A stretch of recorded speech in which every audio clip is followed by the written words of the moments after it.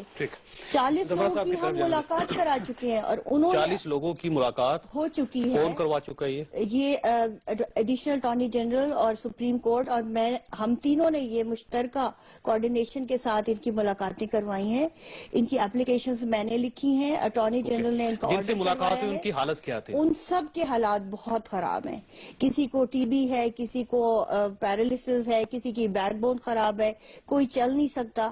محمد غوری جو ایک بچہ ہے جو اسلام آباد سے اس کا تعلق تھا، وہ اب کھڑا نہیں ہو سکتا، اس کے ماں باپ اس سے مل کر آئے، ان کا رو رو کے برا حال ہے۔ اس طرح ہی سارے لوگوں کا یہی کنڈیشنز ہیں۔ ٹھیک ہے، دھمرا صاحب کی طرف جانا۔ دھمرا صاحب، جب پاکستان پیپلز پارٹی کی حکومت تھی، آمنہ صاحبہ وہاں پہ کیمپ لگاتی تھی اور ساری مسلم لیگ نون کا یہ کہنا تھا کہ یہ مسئلہ امیڈیٹلی حل ہونا چاہیے، ہمیشہ پاکستان مسلم لیگ نون نے یہ علم اٹھایا اور کہا کہ یہ انسانی بنیادوں پہ یہ مسئلہ حل ہونا چاہیے۔ آج ان کی حکومت ہے، آپ کچھ نہیں کر سکے، آج آپ کا کیا خیال ہے، یہ بھی کچھ نہیں کر سکیں؟ دیکھیں چودھری صاحب، بہت سارے ایسے معاملات ہیں جس کے اوپر جب اپوزیشن میں مسلم لیگ نواز تھی تو انہوں نے جو اس ٹائم جذباتی انداز میں ہی ایک باتیں کر رہے تھے، مگر آج جب وہ حکومت میں ہیں ان کو اندازہ ہے ان چیزوں کا، اور یقیناً ایک جمہوری حکومتوں کے اندر اس طرح کی مسنگ پرسن جو چیزیں ہوتی ہیں وہ ایک ٹھیک شگون نہیں ہوتا ہے۔ بحیثیت انسان ہمیں ایک دوسرے کی ہیلپ کرنی چاہیے اور ہمدردی بھی ہے ہمیں، مگر کبھی کبھی ادارے جو ہیں اتنے پاورفل ہوتے ہیں کہ وہ جیسے مسنگ پرسن کا ہے کہ بنیادی طور پر انسان کو یہ حاصل ہونا چاہیے کہ آپ جس کیس میں جس کو اٹھا رہے ہیں اس کو فوری طور پر عدالت میں پیش کر دیں، ان کے خلاف پرچہ کاٹ دیں، تاکہ کم سے کم ان کے جو رشتہ دار ہیں ان کو یہ پتا ہونا چاہیے۔ فوج کا یہ کہنا ہے کہ ہم جس شخص کے خلاف بھی پرچہ کرواتے ہیں وہ کورٹ سے فارغ ہو جاتا ہے، کورٹ سے رہا ہو جاتا ہے۔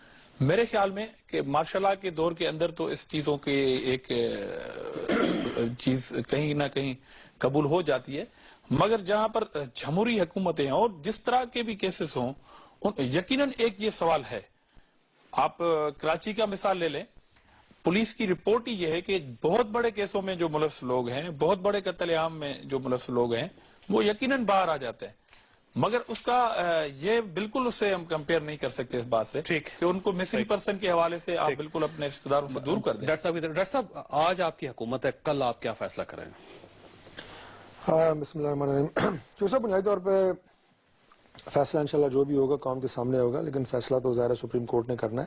نہیں، سپریم اور کورٹ ہماری یہ کوشش ہے، میں عرض کرتا ہوں کہ ہماری پوری اس میں یہ کوشش ہے کہ، اور جو پچھلا بھی دور گزرا ہے اس میں آپ نے دیکھا کہ جناب میاں نواز شریف صاحب سے لے کے پاکستان مسلم لیگ نون کے ہر ورکر تک ہم نے یہ کوشش کی کہ ایسے تمام بھی لوگ جو کسی نہ کسی حوالے سے، چاہے وہ بے قصور ہیں یا چاہے وہ کسی جرم میں ملوث ہیں، ان کا جو ٹرائل ہے وہ فیئر اینڈ فری ہو۔ ہم اس کے حق میں ہیں اور یہ ہمارا اصولی موقف ہے کہ کسی بھی شخص کو آپ اس کی صفائی کا موقع دیے بغیر آپ اسے ٹرائل نہیں کر سکتے، یہ ہمارا موقف ہے، آج بھی ہم اس پہ قائم ہیں۔ نہیں، پیش کر لیکن آپ تو حکومت نہیں، لیکن میں آ رہا ہوں اس بات پہ، آپ ان لوگوں کو نکالیں، میں آ رہا ہوں، پیش کر دیں۔ جو سب گزارش یہ ہے کہ اس ایک ایشو کو اگر آپ صرف اس طرح لیں جس طرح کہ ابھی لیا جا رہا ہے کہ جناب مسنگ پرسنز اور ان کو آپ سامنے لے کے، پہلی بات تو یہ ہے کہ یہ سارے کوئی خدا نخواستہ ہماری ذاتی تحویل میں نہیں ہے۔ تو کہاں اب اس میں دو چیزیں ہیں، میں عرض کر رہا ہوں، 2 چیزیں ہیں۔ کچھ لوگوں کا تو یہ خدشہ ہے کہ شاید وہ کسی نہ کسی ادارے کی غیر قانونی تحویل میں ہے، میں کھل کے بات کر رہا ہوں، خدشہ ہے کہ وہ کسی نہ کسی ادارے، ہمارے انٹیلیجنس ادارے ہیں، ہمارے تفتیشی ادارے ہیں، جو بھی ہیں، کیا کسی کی غیر قانونی تحویل میں ہے۔ دوسرا خدشہ یہ ہے چوہی صاحب، اور میں بہت سارے ایسے لوگوں کو اپنے علاقوں میں جانتا ہوں، الحمدللہ میرے حلقے کی 8 لاکھ کی آبادی ہے، یہ میں آپ کو بتا دوں، میں اسلام آباد میں بیٹھا ہوں، اللہ تعالیٰ نے دوسری دفعہ عزت دی ہے اسلام آباد سے، ماشاءاللہ آپ کا گھر اور میں تقریباً پڑوسی ہیں، مجھے آپ بتائیں، اور میں یہ بات دعوے سے کہتا ہوں کہ کوئی ایک بھی ایسا فرد پچھلے 6-7 سال میں مجھے یہ رپورٹ نہیں ہوئی کہ کوئی شریف آدمی ہے، کوئی ایسا بندہ ہے معصوم ہے جس کو پولیس نے کسی ادارے نے اٹھایا ہو. میں کسی نے نہیں اٹھایا. آپ ذرا میری بات سن لیں نا. اسلام آباد سے آپ ذرا میری بات تو سن لیں. یہ راولپنڈی کی سامنے میں سر میری بات سن لیں نا آپ.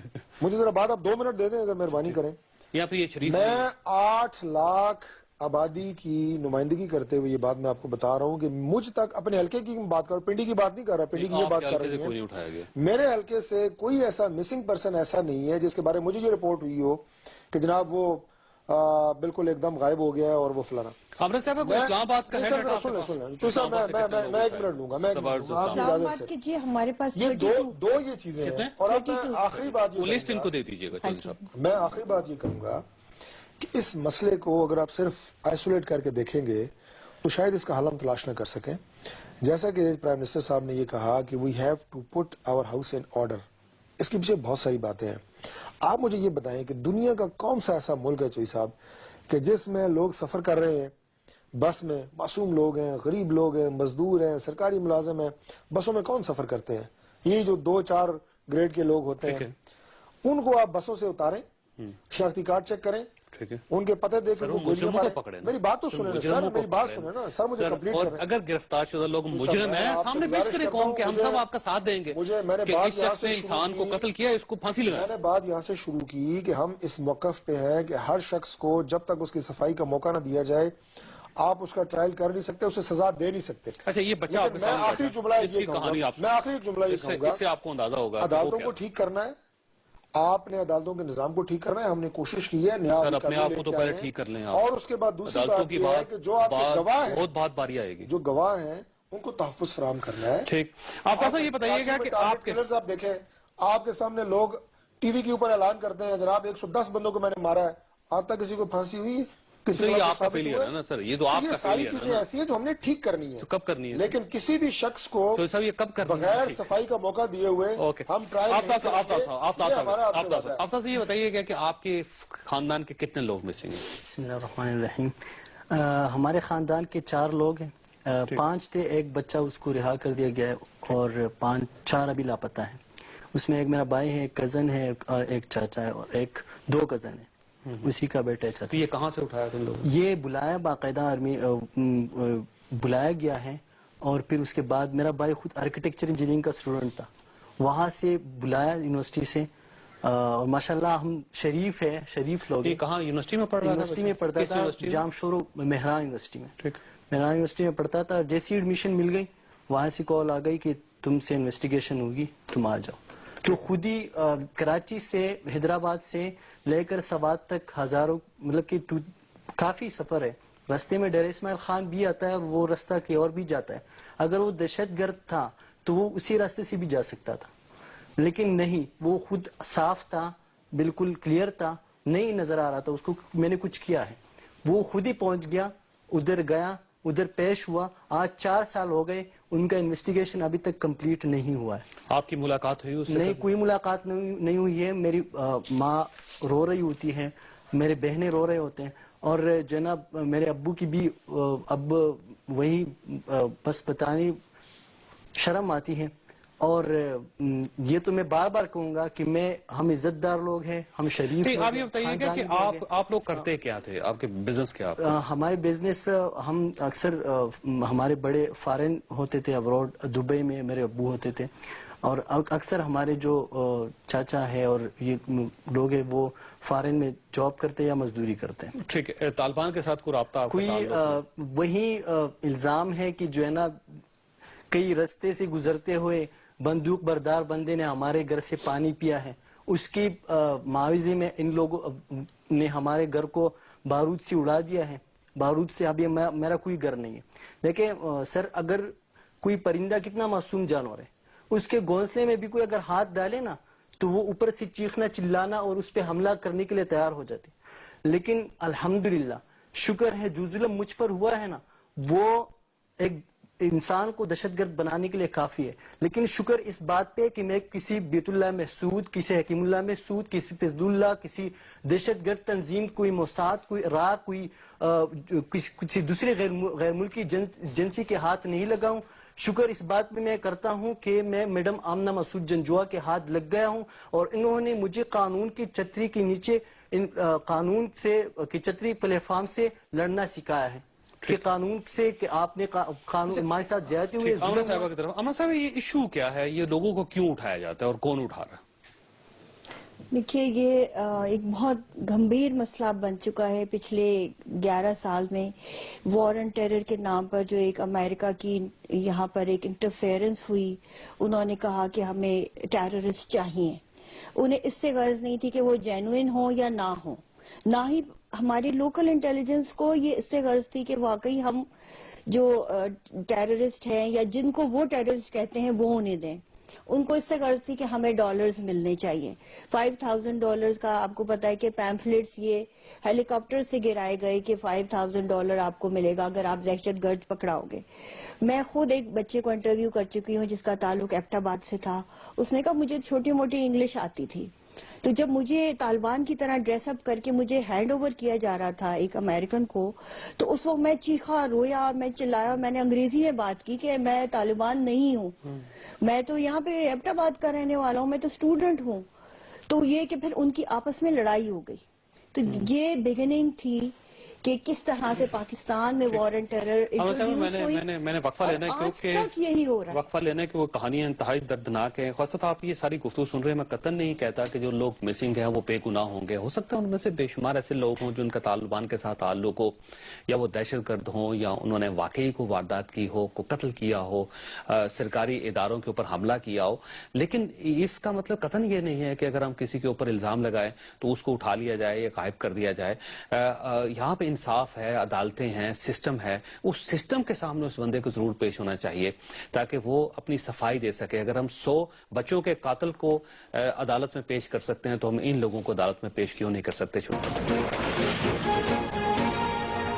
پروگرام میں دوبارہ خوش آمدید. خواصت اس میں کوئی شک نہیں کہ ہر تصویر کے 2 پہلو ہوتے ہیں. ایک پہلو یہ ہے کہ یہ مسنگ لوگ ہیں, مسنگ پرسنز ہیں, ان کو گھروں سے اٹھا لیا, کس نے اٹھایا, کہاں لے گئے, ان کو کیسے ٹارچر کیا گیا, ان کو قانون کے سامنے, آئین کے سامنے پیش کیوں نہیں کیا گیا, عدالتوں تک یہ کیوں نہیں پہنچے, پولیس اسٹیشنز میں ان کو پولیس کے حوالے کیوں نہیں کیا گیا. یہ ایک پکچر ہے اور انتہائی دردناک پکچر ہے.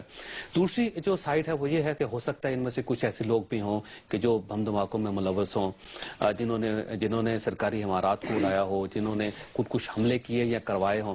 یہ بھی ایک ہو سکتا ہے. لیکن قطعاً اس کا مطلب یہ نہیں ہے کہ آپ شک کی بنیاد پہ کسی کو اٹھائیں اور اس سے اس کے بنیادی حقوق ہی چھین لیں, اسے آپ انسان ہی نہ سمجھیں.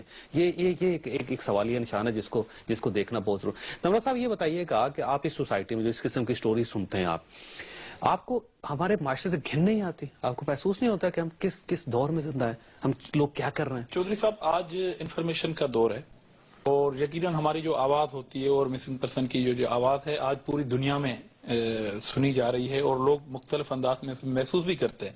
اور ہماری سوسائٹی میں بالکل اس طرح کے لوگ ہیں جو ہمدردی بھی رکھتے ہیں.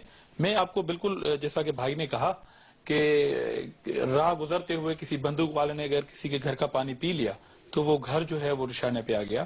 اسی طرح جب سندھ میں ایم آر ڈی کی موومنٹ چل رہی تھی جمہوریت کی بحالی کے لیے تو بالکل سیم حالات ہوتے تھے, اور وہاں پر اگر کوئی بھی ایسا بندہ گزر ہوا کسی گھر سے, محلے سے, تو پورا محلہ جو ہے وہ گرفتار ہو جاتا تھا اور ان کے بھی ورثاء کو پتہ تک نہیں ہوتا تھا کہ وہ کہاں ہے. وہ کبھی کسی جیلوں میں, کبھی کسی دوسرے صوبوں کے جیلوں میں. اس طرح لوگ اپنے پیاروں کو ڈھونڈتے تھے. وہ اس چیز سے ہم گزرے ہیں, پریکٹیکلی ہم گزرے ہیں. تو یقیناً ان کا درد ہم محسوس کرتے ہیں.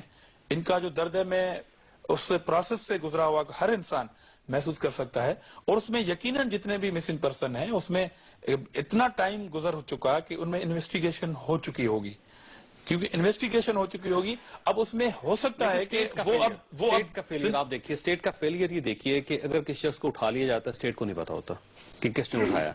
دوسرا, اسٹیٹ اس قدر فیل ہو چکی ہے کہ اس کو عدالت کے سامنے بھی پیش نہیں کر پا رہے.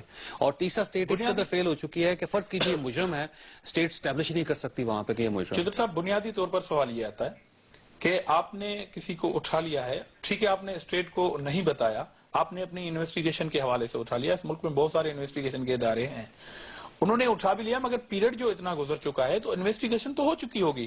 اب میرے خیال میں جس طرح کے خواجہ صاحب کی ایک اسٹیٹمنٹ آ گئی آج, ایک بھیانک اسٹیٹمنٹ جسے ایک بہت بڑا خوف پھیل گیا ہے مسنگ پرسن کے ورثاء کے حوالے سے, کہ ہو سکتا ہے کہ ان میں سے بہت سارے لوگ, اللہ نہ کرے, مطلب میں کہنا نہیں چاہتا اپنی زبان سے، کیونکہ اس سے بھی تکلیف ہو سکتی ہے ان کے ورثہ کو، کہ وہ ہیں بھی کہ یا نہیں ہیں۔ اگر ہیں تو میرے خیال میں عدالت نے نوٹس لیا ہوا ہے اور ان کو وہاں پیش ہونا چاہیے۔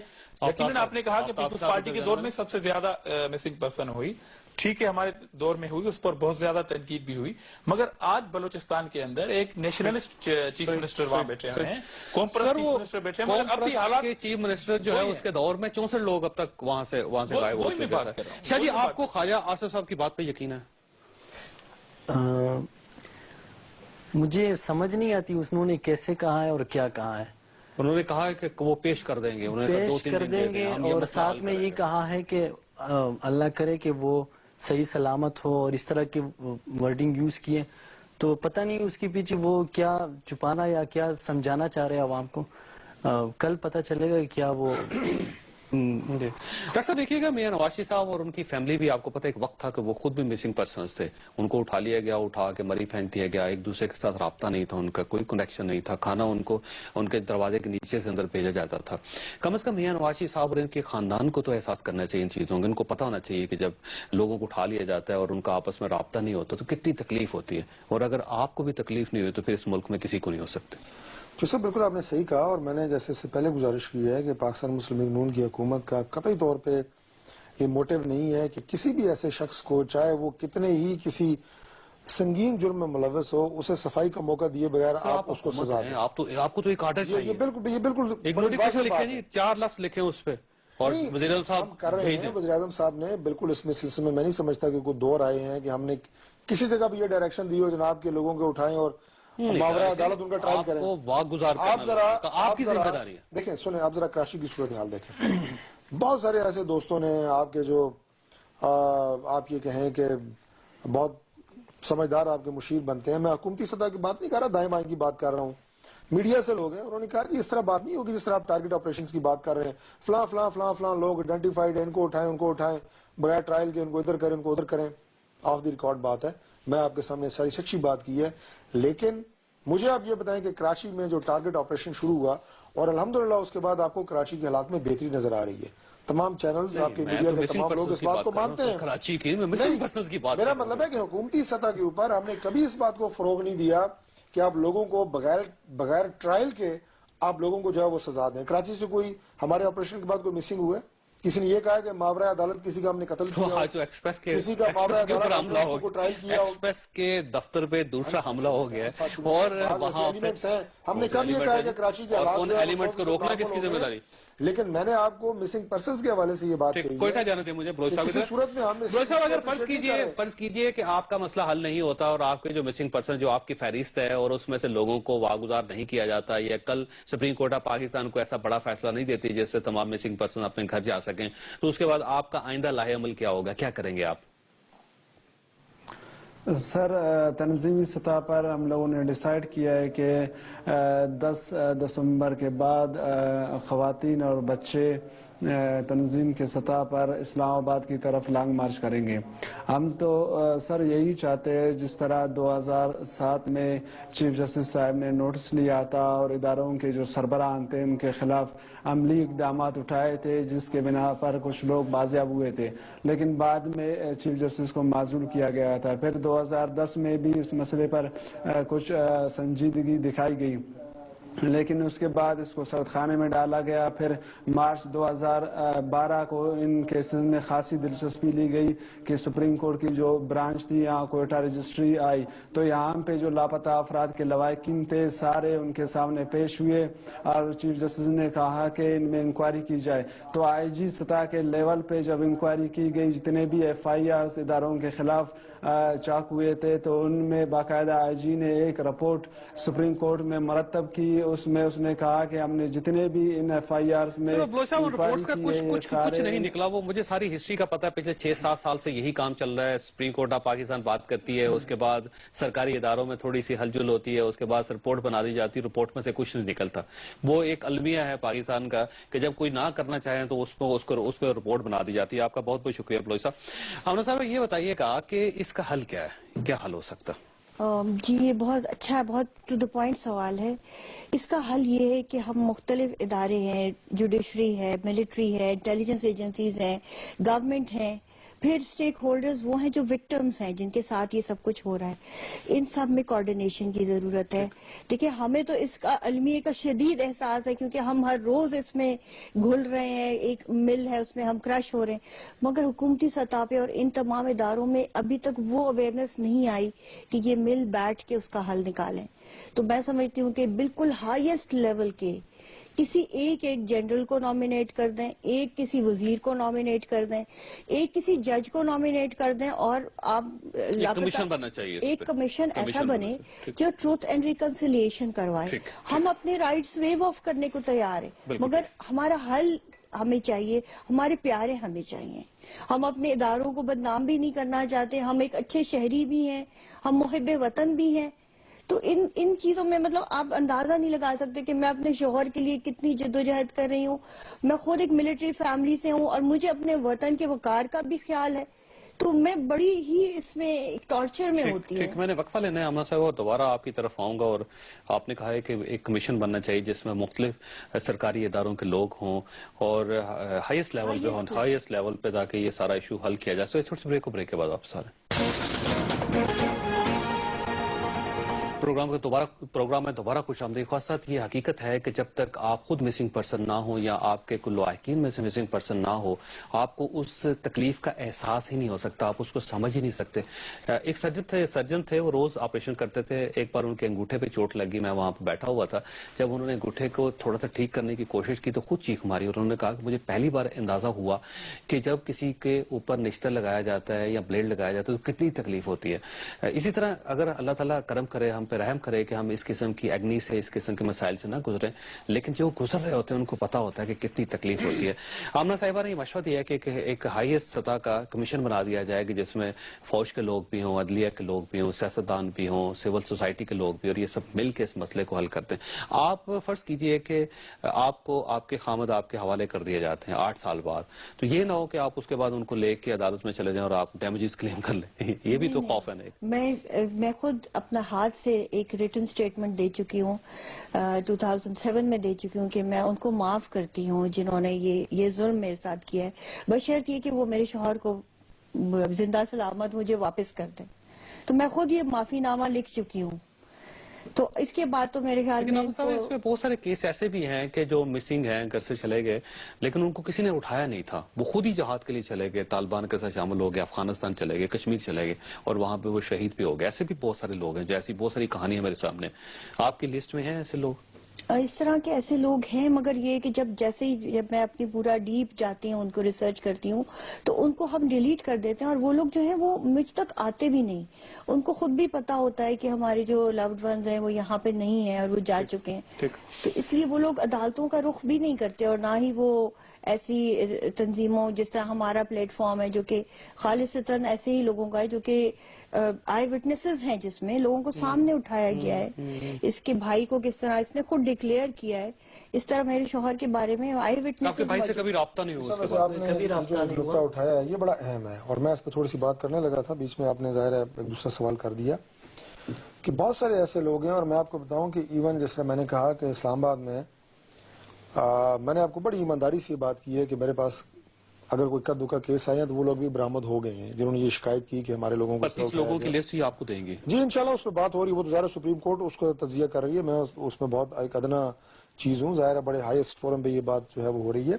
یہ جو آپ نے نقطہ اٹھایا ہے, اسلام آباد میں ایسی فیملیز کو جانتا ہوں, میڈیا پہ ساری کیسز ٹرائل ہوئے ہیں کہ بہت اعلیٰ ترین فیملیز, ان کے اپنے بچے جنہوں نے ٹیررسٹ کی لاشیں اپنے صحن میں دفن کی ہوئی ہیں, ان کے والدین کو نہیں پتا, اور پولیس نے ان کے صحن سے وہ لاشیں برآمد کی ہیں. بھرک ہو کے اس کی بات کریں. اب آپ اندازہ لگائیں کہ وہ فیملیز اتنی پڑھی لکھی فیملیز ہیں, اتنی ہائی پروفائل فیملیز ہیں, انہیں اپنے بچوں کے بارے میں یہ نہیں پتا کہ ہمارے اپنے گھر کے صحن میں یہ لاش لا کے جو ہے وہ دفن کر چکے ہیں. تو یہ یقیناً ایسے بہت سارے کیسز ہیں کہ جس میں اس طرح کے لوگ اپنی مرضی سے افغانستان میں گئے, کشمیر میں گئے, جن کے ابھی ویئر اباؤٹس جو ہیں وہ کچھ سامنے آ رہے ہیں, کچھ آنے ہیں. لیکن میں ان کی بات سے, آمنہ بی بی کی بات سے بالکل اتفاق کرتا ہوں کہ ایسا ایک ہائیسٹ فورم کا کمیشن بننا چاہیے جس میں ہمارے ایجنسیز کے لوگ ہوں, ہمارے گورنمنٹ کے لوگ ہوں, اور یہ جو جتنے لوائقین ہیں. اور آپ پوچھیں ان سے کہ میاں نواز شریف صاحب نے تمام ان فیملیز کو بلایا یہاں پنجاب ہاؤس میں, سر وہ بلایا نا, جب وہ وزیر اعظم نہیں تھے, سر وزیر اعظم اور بنے اپنی تو کیا جیب سے ان کے لیے انہوں نے یہ میں سمجھتا ہوں کہ ایک احساس کی بات ہے جو آپ نے کہا, بالکل اس میں اپوزیشن میں تو ہر شخص کو احساس ہوتا ہے نا. میں حکومت میں اصل مسئلہ حکومت کے احساس کی بات ہے. اور آپ کی بات جو آپ نے کی وہ بہت زبردست کی کہ جب نشتر اپنے اوپر چلتا ہے تو پھر اس کی تکلیف کا احساس ہوتا ہے, لیکن اس سے پہلے ہم نے ان کے دکھ کا محسوس کرتے ہوئے وہ سر پہ ہاتھ پھیر رہا, میڈیا 8 سال سے کے سر پہ ہاتھ پھیر رہا, اپنی جیب سے سب کو ہم نے کمپنسیٹ کرنے کی میں یہ کہنا چاہ رہی ہوں کہ جب یہ ہائپ ٹھنڈی ہوگی, جب ٹاک شوز بھی ہماری یہ بات کرنا چھوڑ دیں گے نا, تب پھر آپ ڈاکٹر صاحب سے کہیں گے یہ مجھے اس کی گارنٹی دیں کہ یہ اس وقت بھی کچھ کریں گے.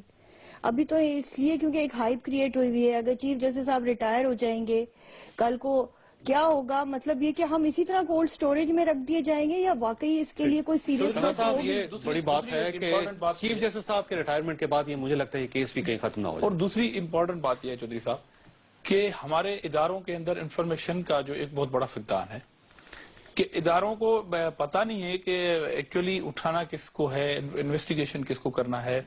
اور اس مسنگ پرسن کے حوالے سے ہم بار بار جو متاثرین بھی ہیں وہ کہہ رہے ہیں کہ ہم ان اداروں کو بھی خراب نہیں کرنا چاہ رہے ہیں کیونکہ یہ ملک کے ایک وقار کا معاملہ ہے. اور دوسری بات ڈاکٹر صاحب نے کہی میاں نواز شریف صاحب کے حوالے سے, بالکل ہم نے کہا کہ اپوزیشن کے دور کے اپنے ایک لوازمات ہوتے ہیں, مگر اس مسنگ پرسن کیس کے حوالے سے جب سپریم کورٹ نے نوٹس لیا اور جو 2 وزارتیں تھی دفاع کی اور قانون کی جو پرائم منسٹر صاحب کے پاس تھی, انہوں نے اس منسٹری کو کال کی, پرائم منسٹر کو ڈائریکٹ نہیں کی.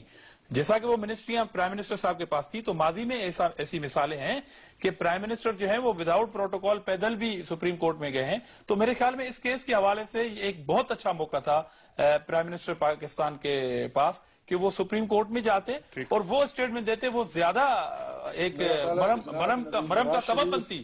میں تنقید نہیں کر رہا ہوں, آپ نے بہت جلدی وہ وزارتیں نہیں, آپ نے جلدی وہ وزارتیں ٹرانسفر کر دی. 1997 کی بات میں نے کی ہو یا